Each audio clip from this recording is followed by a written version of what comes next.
시청자 여러분 안녕하십니까, 들매곡간입니다. 너무 덥고 후덥지근하죠. 약간 그늘진 숲속에 식물들하고 놀아주고 있는데, 이 식물은 토플이라는 국화과의 여러 해살이 식물입니다. 우리나라 자생식물이고요. 자, 꽃이 이렇게 펴 있죠. 토플이라는 이름은 줄기가 이렇게 줄기란다. 덥긴 덥다. 이파리가 이렇게 톱날의 모양을 하고 있습니다. 자, 요래서 이제 우리나라 이름으로는 토플인데, 요게 학명, 라틴어로 된, 영어같이 된 라틴어로 된 학명에 보면 아킬레아 시비리카 요런 식으로 이름이 써여 있어요. 여기 아킬레아라는 이름이 붙어 있는데, 이 아킬레아라는 이름이 붙은 이유는 트로이 전쟁 잘 아시죠? 그리스 저쪽에 중세 때 유럽에서 있었던 트로이 전쟁 때 일리오드의 전쟁 영웅이라는 아킬레스라는 장군이 있었답니다. 이 장군이 병사들이 예전에는 뭐 지금처럼 총으로 싸우는 게 아니고, 총 뭐 대포 이런 화학무기로 싸우는 게 아니고, 예전에 칼 갖고 싸웠잖아요. 칼이나 뭐 화살 같은 걸로 싸웠는데, 이 칼이나 화살 같은데 상처나고 부상당한 이 병사들을 이 식물을 가지고 찧어서 바르기도 하고 말려놨다 차로 끓여서 먹이기도 해서 아주 많은 효능을 보았다고 합니다. 많은 효과를 보았다고 해요. 그래서 그 아킬레스 장군의 이름을 따서 아킬레아라는 이름이 붙었다고 하는데, 아무튼 우리나라에서는 토플인데, 요게 우리나라 꽃은 흰 꽃이잖아요. 하지만 그 서양 토플이라고 있는데 색이 아주 화려합니다. 요 식물은, 요 화려한 분홍색의 요 꽃은 서양 토플인데, 이 풀은 제가 소백산 쪽에 이제 저를 굉장히 챙겨주시는 이장님이 계시는데, 이장님 댁 화단에 있는, 펜션 화단에 있는 서양 토플입니다. 꽃이 이쁘죠? 잠자리도 날아와서 쉬고 있는데, 서양에서 많이 알려진 식물이 이 서양 토플입니다. 꽃도 화려하고 해서 요즘에는 지금처럼 이렇게 화단에다 기르기도 하고요, 도심 주변에 공원 같은데 꽃밭에 식재하기도 하고, 경사면에다가 풀씨 뿌릴 때 같이 뿌려서 조경용, 원예용으로 키우기도 합니다. 이 식물이 국화과 식물이거든요. 봄철에는 어린 순을 나물로 먹습니다. 나물로 먹을 수가 있고요. 이게 약으로 쓸 때는 이 전초를 채취해서, 꽃이 폈을 때 전초를 채취해서 말려놨다가 차로도 먹고 약으로도 쓰고 하는데, 맛은 맵고 쓰고 성질은 약간 따뜻하고 독이 조금 있습니다. 그래서 주의를 하셔야 되고, 임산부는 드시면 안 됩니다. 중국에서 펴낸 뭐 약초책에서 보면 거의 다가 맛은 맵고 쓰고 이렇다고 하는데, 맛이 매워서 혀가 저린 느낌이 난다고 쓰여져 있는 그런 책도 있고요, 성질은 따뜻하고 독하다고 쓰여져 있고 기록하고 있는 것도 있습니다. 심장과 간과 폐에 들어가서 작용을 하는데, 이 식물이 피를 잘 돌게 하고 풍을 제거해주고 통증을 완화시키고 해독하는데 상당히 효과가 있다고 합니다. 그래서 뭐 타박상이라든가 풍습으로 오는 동통, 그리고 피부 부스럼 같은 것, 이런 것을 잘 치료한다고 합니다.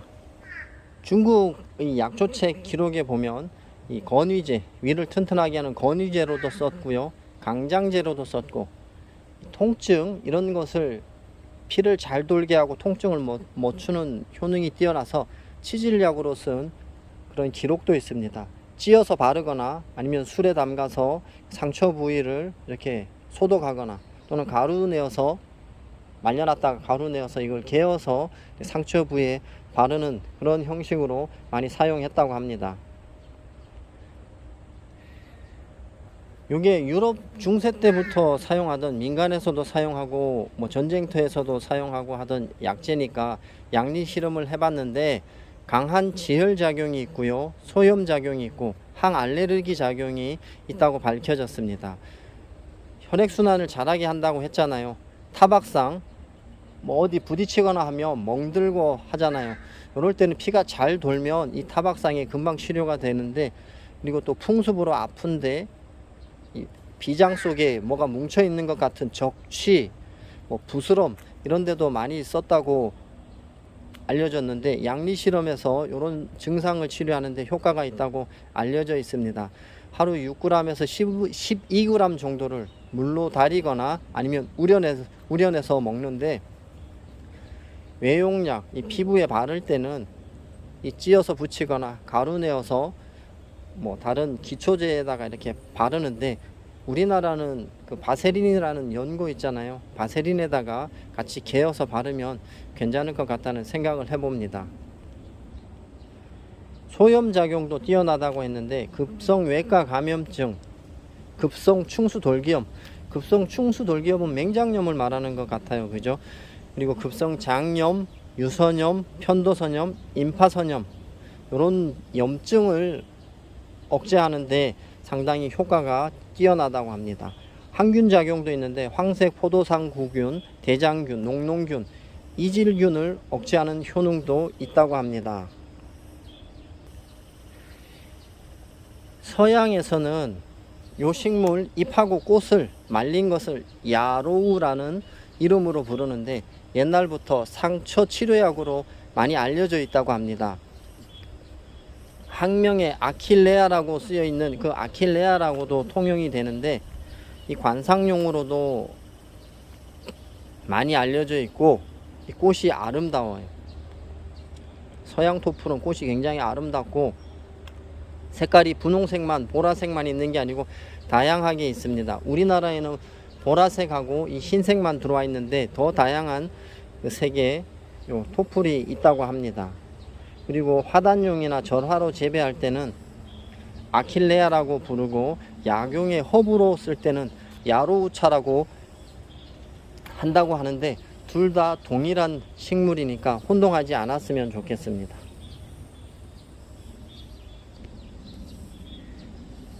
요 식물이, 이 토플, 서양 토플이 목수의 허브라고도 알려져 있는데, 프랑스에서는 지금도 톱이나 대패, 칼, 낫 이런 농기구나 연장 같은데 다쳐서 난 상처에 잘 듣는다고 합니다. 그래서 목수의 허브라고 부른다고 합니다.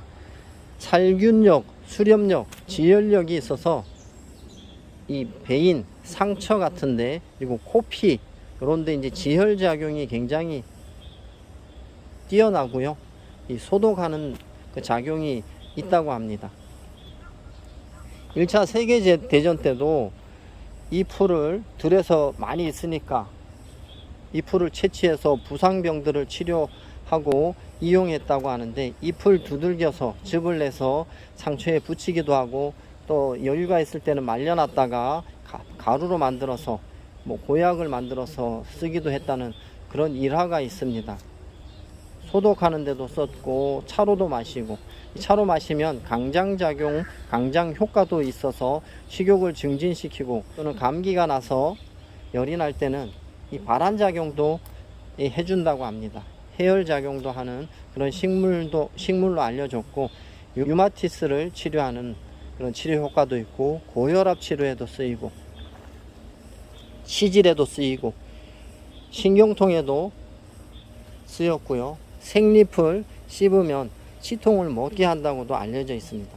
이러한 내용들은 우리나라나 뭐 중국, 아시아권에서도 예전에 이런 사냐초 가지고 민간요법을 많이 했는데, 서양에서도 이 서양 토플 이런 식물 말고도 다른 식물들이 있는데 민간요법이 상당히 많이 알려져 있다고 합니다.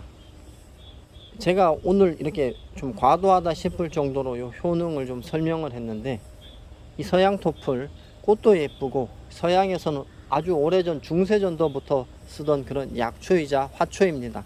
이러한 식물들이 아무리 좋다고 알려졌다 할지라도 내 몸에 맞는지, 제가 항상 강조하잖아요. 내 몸에 맞는지 꼭 확인해 보시고, 또 용법도 잘 지키시고 꾸준히 드셔야 효과가 날 수 있다고 말씀드렸습니다. 그리고 요거 독이 약간 있다고 했는데 먹고 죽을 만큼의 독은 아닐지라도 그래도 독이 있다니까 했는데 효과가 안 나면 중단을 하셔야 되고, 또 치료 효과를 봤다면 그때도 중단을 하셔야 된다는 것을 말씀드리고, 이러한 산야초들, 약초들, 나물들 유용한 것 있으면 언제든지 우리 시청자 여러분들과 공유하고, 또 과하지 않는 그런 채널로 거듭나기 위해서 최선의 노력을 다하겠습니다. 이번 영상은 여기까지고요. 끝까지 시청해 주셔서 감사합니다. 들매곡간입니다.